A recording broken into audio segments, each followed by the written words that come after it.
जय सिया राम।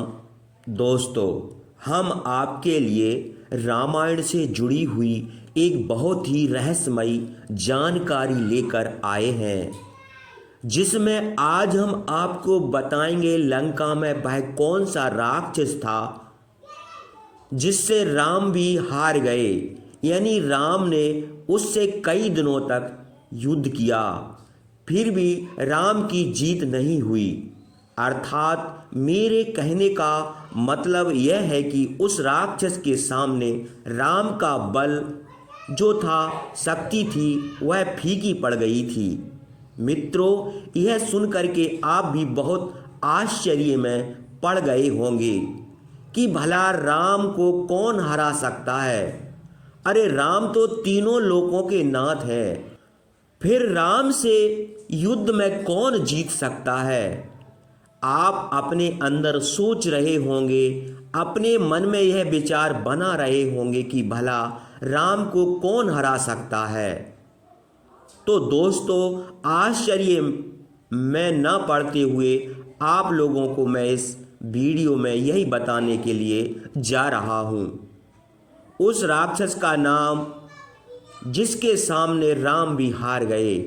आपसे निवेदन है कि आप हमारी वीडियो की समाप्ति होने तक चैनल पर बने रहें, और जो भी इस वीडियो में है यह कहानी आपको बताने के लिए जा रहा हूँ। यह कहानी, यह प्रसंग ध्यानपूर्वक शुरू से अंत तक सुने, तभी आपको यह जानकारी मिल पाएगी। उस राक्षस का नाम पता चल जाएगा जिसके सामने राम भी हार गए थे। तो चलिए दोस्तों, बढ़ते हैं आगे। लेकिन आगे बढ़ने से पहले आपसे एक निवेदन करता हूँ। यदि आप हमारे इस चैनल पर नए मेहमान दर्शक बन करके आए हैं, आपने अभी तक हमारा चैनल सब्सक्राइब नहीं किया है, तो हमारे चैनल को सब्सक्राइब कर लें और बेल आइकन घंटी को भी अवश्य दबा दें। तो चलिए दोस्तों, आपका कीमती समय बर्बाद न करते हुए आगे बढ़ते हैं। प्रिय दोस्तों, प्राचीन पौराणिक ऐतिहासिक धर्म ग्रंथ रामायण के बारे में आप तो सभी लोग जानते हैं।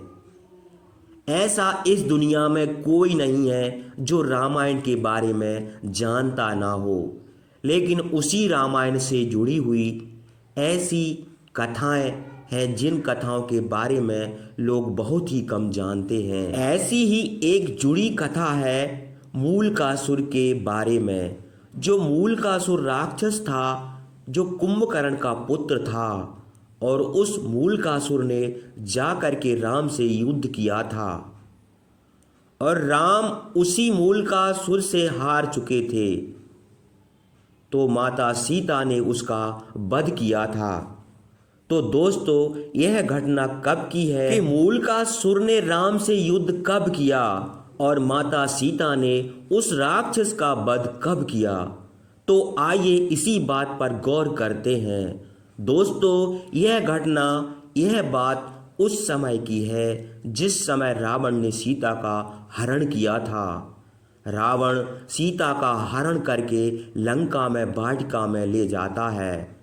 राम को जब यह पता चला तो राम और रावण के युद्ध की बुनियाद उसी दिन से बन गई।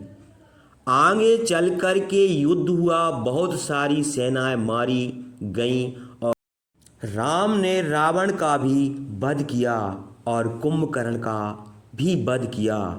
कहने का मतलब है कि रावण के यहाँ कोई भी नहीं रहा। राक्षसों का नामो निशान राम ने मिटा दिया। उस युद्ध में रावण के घर में कोई दिया जलाने वाला भी नहीं रहा, केवल विभीषण बचे थे। और विभीषण इसलिए बचे थे क्योंकि वह राम के भक्त थे और राम की शरण में आ गए थे। जब रावण का वध हो जाता है, राम को विजय मिल जाती है, राम जो है लंका पर जाते हैं और वहाँ लंका का राजा विभीषण को चुनते हैं। विभीषण को राजा बनाने के बाद भगवान श्री राम सीता को लेकर के अयोध्या चले आए और अयोध्या में आकर के उनका राज्याभिषेक हुआ, वह राजा बने। फिर भगवान श्री राम अयोध्या के राजपद का भार संभालने लगे, यानी राजपद संभालने लगे और उधर लंका का राज्य विभीषण संभाल रहे थे। फिर क्या हुआ दोस्तों, बताया गया है कि उधर जो कुंभकर्ण का पुत्र था जिसका नाम था मूलकासुर, केवल यही मूलकासुर बचा हुआ था। यह युद्ध में उस समय नहीं था, क्यों नहीं था वह भी हम आगे आपको बताएंगे। मूलकासुर के लिए पाताल वासियों के द्वारा यह बताया गया कि राम ने तुम्हारे पिता कुंभकर्ण का वध किया, बड़े पिता रावण का वध किया, तुम्हारे कुल का विनाश कर दिया, पतन कर दिया, कोई भी नहीं रहा। यह सुनकर मूलकासुर के लिए बहुत क्रोध आया। उसने सोचा कि मैं जाकर के लंका पर धावा बोलूँगा और अपने राज्य को छीन लूँगा, विभीषण को सबसे पहले मार डालूँगा, क्योंकि विभीषण कुलद्रोही है और विभीषण के ही कारण हमारे पिता कुंभकर्ण मारे गए और हमारे बड़े पिता रावण मारे गए।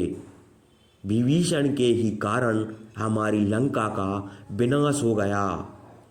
इस विभीषण के लिए मैं नहीं छोड़ूंगा, सबसे पहले विभीषण को मारूंगा और उसके बाद मैं अपने पिता का वध करने वाले शत्रु राम का भी वध कर डालूंगा। दोस्तों, यह सोच करके मूलकासुर जो राक्षस था, कुंभकर्ण का बेटा, पाताल वासियों को साथ लेकर वह लंका पर आता है और वह धावा बोल देता है। फिर विभीषण और मूलकासुर का युद्ध होता है और 1-2 दिन युद्ध नहीं हुआ, 6 महीने तक विभीषण उस मूलकासुर से युद्ध करते रहे जो उनका रिश्ते में भतीजा लगता था, उनके भाई कुंभकर्ण का ही बेटा था। 6 महीने तक युद्ध किया, लेकिन विभीषण की कोई शक्ति उसके आगे नहीं चली। विभीषण से कहा कि अरे विभीषण, तू कुलद्रोही, तेरे कारण हमारे बड़े पिता रावण का वध हुआ, हमारे पिता कुंभकर्ण भी मारे गए, केवल तेरे कारण। तू जाकर के शत्रु से मिल गया, शत्रु से यदि तू नहीं मिलता तो शायद लंका का विनाश नहीं होता, हमारे कुल का विनाश नहीं होता। इसलिए तू कुलद्रोही है, देशद्रोही है। सबसे पहले मैं तेरा वध करूंगा और तू हमें नहीं मार सकता, तेरी कोई औकात नहीं है विभीषण जो तू हमें मार पाए, क्योंकि हमें वरदान मिला है ब्रह्मा के द्वारा। हमें कोई भी पुरुष युद्ध में जीत नहीं सकता और किसी भी पुरुष के हाथों से मेरा वध नहीं हो सकता। विभीषण ने पूछा, तुझे कौन मार सकता है? तब उसने कहा था कि हमें वह स्त्री मार सकती है जो आजीवन पतिव्रता और सती रही हो। यह सुन करके दोस्तों विभीषण जो थे वो और घबरा गए। उन्होंने समझ लिया कि इससे पेश नहीं जाएगी और यह हमें मार डालेगा। उसने मंत्री और स्त्री को लेकर के विभीषण जो थे लंका के एक सुरंग से बाहर आते हैं। उसी सुरंग के माध्यम से वह बाहर निकलते हैं और सीधे कांपते हुए, भयभीत होते हुए अयोध्या नगरी में पहुंच जाते हैं। अयोध्या नगरी में जहां राम का दरबार लगा हुआ था, उसी दरबार में वह प्रवेश करते हैं।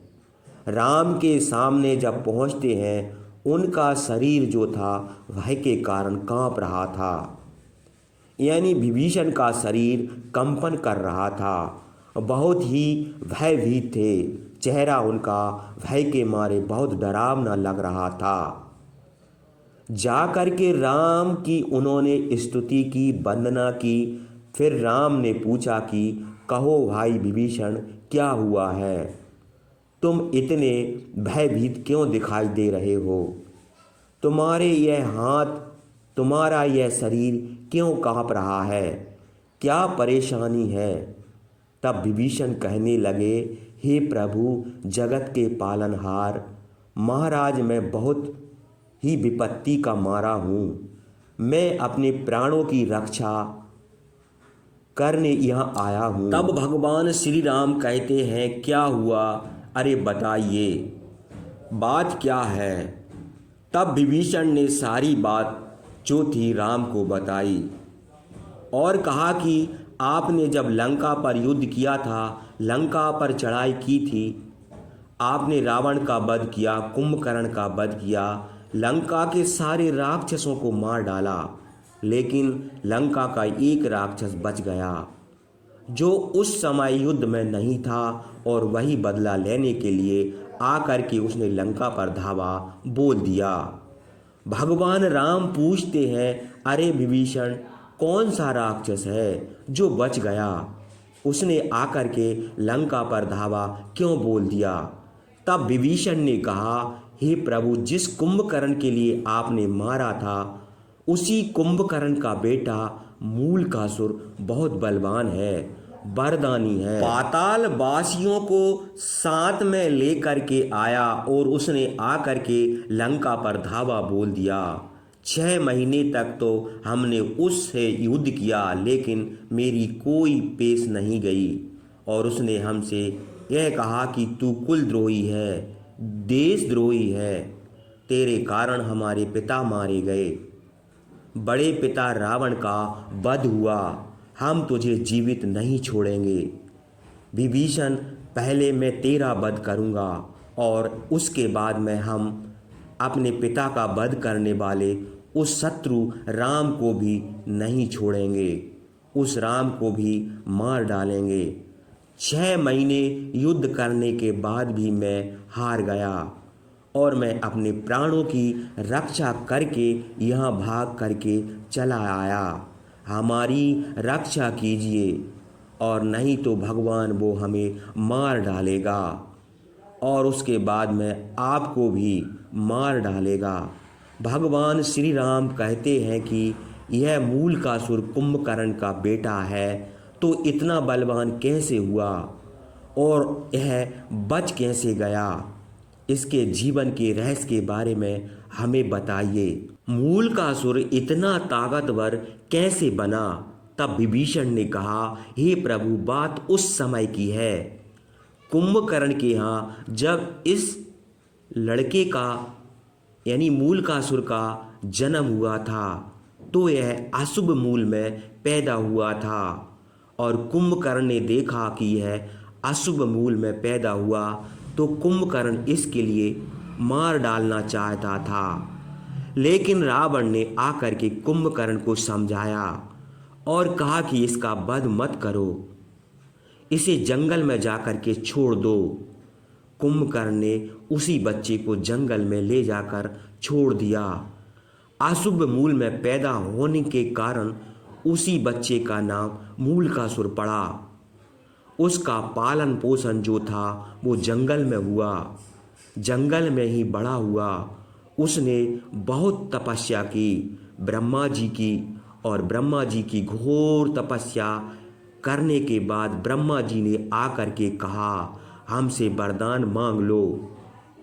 तो उस मूलकासुर ने ब्रह्मा जी से अमृत मांगा, हमें अमृत दें, हम अमृत का पान करना चाहते हैं, अमर होना चाहते हैं। तो ब्रह्मा जी ने अमृत देने से इनकार कर दिया और कहा कि मैं अमृत तो तुझे नहीं दे सकता, इसके बदले में तू हमसे कुछ और वरदान मांग ले। तब इस मलिकासुर ने कहा कि ठीक है ब्रह्मदेव, जब आप हमें अमृत नहीं दे सकते तो हमें एक वरदान दे दो। जवाब दिया, मांगो, क्या मांगना चाहते हो? मूलकासुर ने कहा कि हे ब्रह्मदेव प्रभु, मुझे ऐसा वरदान दो कि मैं किसी भी पुरुष के हाथों मारा ना जाऊं, मेरा कोई भी पुरुष वध ना कर सके, और मुझे मारने वाला पुरुष नहीं बल्कि स्त्री हो, और स्त्री वो मारेगी जो आजीवन पतिव्रता और सती रही होगी। ब्रह्मा जी तथास्तु करके वरदान दे दिया। वो वहाँ से चले गए। ऐसा वरदान प्राप्त करके वह उपद्रव करने लगा, उत्पात मचाने लगा। उसके लिए पता चला कि कुंभकर्ण का वध करने वाले आप हैं और मेरे कारण यह सब लंका का विनाश हुआ है। तो उसने आकर के लंका पर धावा बोल दिया और मेरे लिए वह भयभीत कर दिया। विभीषण, तुझे पहले मारूंगा, उसके बाद मैं राम को मारूंगा। हे प्रभु, मेरी रक्षा करो। दोस्तों, विभीषण के द्वारा मूलकासुर के जीवन का रहस्य के बारे में जान करके भगवान श्री राम जो थे हनुमान को साथ में लेते हैं और विभीषण को भी साथ में लिया और पुष्पक विमान में बैठ करके लक्ष्मण को भी साथ ले करके जो थे वहाँ से चल देते हैं और जा करके लंका पर पहुँचे तो उसी राक्षस को ललकार दिया, धावा बोल दिया। और वह राक्षस जो था मूलकासुर, उसके लिए पता चला कि विभीषण, राम और लक्ष्मण हनुमान को लेकर के हमसे युद्ध करने के लिए आ रहे हैं। तो क्रोध के मारे वह भागा और आकर के राम और मूलकासुर का युद्ध होने लगा। और 1-2 दिन युद्ध नहीं हुआ, 7 दिन तक राम ने मूलकासुर के साथ युद्ध किया। अस्त्र पर अस्त्र छोड़े राम और उधर से मूलकासुर भी अस्त्र छोड़ रहा था। लेकिन कहने का मतलब है कि राम के जितने भी अस्त्र थे मूलकासुर के सामने सब विफल हो गए। भगवान श्री राम को यह पता चला कि मेरी पराजय होने वाली है, यह मूलकासुर जो है मुझ पर भारी पड़ रहा है और मेरी हार निश्चित है। यह सोच करके राम जो थे बड़ा भयभीत हो गए। उधर दोस्तों, मूलकासुर जो था तंत्र साधना करने के लिए गुफा में चला जाता है। तो उसी समय ब्रह्मा जी राम के पास आते हैं और कहते हैं, प्रभु, मूलकासुर का कोई भी पुरुष वध नहीं कर सकता, आप भी उसका वध नहीं कर सकते। बोले, क्यों? जवाब दिया कि प्रभु, मैंने उसको वरदान दिया है, उसको कोई भी पुरुष नहीं मार सकता। भगवान राम ने कहा, फिर कौन वध करेगा? जवाब दिया, मैंने यह भी कहा था कि तेरा वध वो स्त्री कर पाएगी जो आजीवन पतिव्रता और सती रही होगी। तो आजीवन पतिव्रता सती तो माता सीता है। आप जो है माता सीता को तुरंत बुलवाओ और वही इस राक्षस का वध कर पाएंगी। आप इस दुष्ट राक्षस का वध नहीं कर पाओगे। और साथ ही प्रभु, एक बात और बताता हूँ, जब आपने लंका का विनाश किया और इसके पिता कुंभकर्ण का वध किया, रावण का वध किया था, तो उस समय वह दुखी हो करके मूलकासुर जो था ऋषि मुनियों के पास में गया और अपना दुख व्यक्त किया और कहने लगा कि मेरे पिता कुंभकर्ण का वध उस चंडी सीता के कारण हुआ है। चंडी सीता अगर न होती तो शायद हमारी लंका का विनाश नहीं होता। यह सुन के उन ऋषियों के लिए क्रोध आया और कहा कि अरे दुष्ट, तू माता सीता के लिए चंडी कह रहा है, इसलिए जा, तेरा वध चंडी सीता के ही द्वारा होगा। इसलिए हे प्रभु, आप जो है माता सीता के लिए बुलवाइए और उन्हीं के द्वारा इसका वध होगा। दोस्तों, इतना कहने के बाद ब्रह्मा जी जो थे वहाँ से चले गए और उधर भगवान श्री राम जो थे गरुड़ और हनुमान को पुष्पक विमान के द्वारा भेजते हैं सीता को लाने के लिए। हनुमान और गरुड़ पुष्पक विमान को लेकर के जाते हैं माता सीता के पास अयोध्या में और सारी बात बताते हैं। माता सीता जो थी तुरंत ही पुष्पक विमान में जाती हैं और वहाँ से लंका की ओर चल देती हैं। उधर दोस्तों क्या हुआ, माता सीता के शरीर से एक चंडी शक्ति निकलती है। यानी बताया गया है कि जब पुष्पक विमान में बैठकर सीता जो थी लंका में मलकासुर राक्षस का वध करने के लिए जा रही थीं, तो माता सीता के शरीर से एक चंडी शक्ति निकलती है जो माता सीता की छाया थी, और वह शक्ति निकल करके लंका की ओर भाग खड़ी होती है।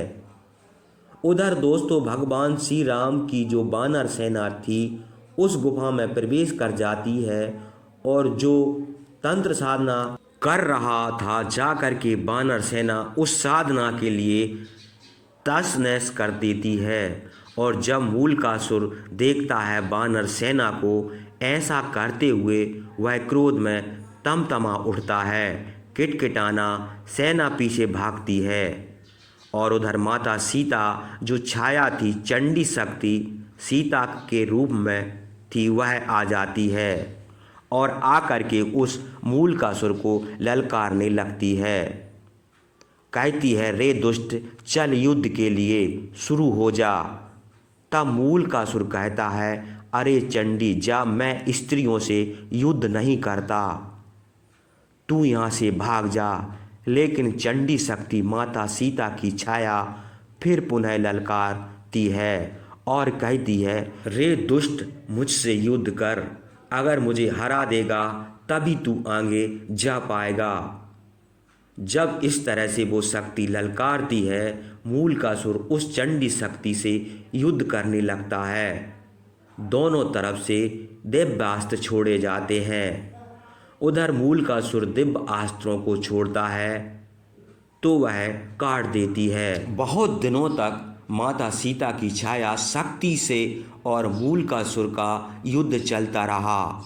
उसके बाद माता सीता ने चंड का अस्त्र का प्रयोग किया और उसी अस्त्र से उस दुष्ट राक्षस का वध कर दिया। जब उसे धराशायी कर दिया, जो भी उसकी तरफ से राक्षस लोग लड़ने के लिए आए थे वो डर के मारे इधर उधर भाग गए। तब विभीषण को जा कर के कहीं चैन मिला। तो दोस्तों इतना बलवान था मूलकासुर, जो कुंभकर्ण का बेटा था, जिसके सामने राम की पेश, लक्ष्मण की पेश, हनुमान की पेश तीनों लोग हार गए।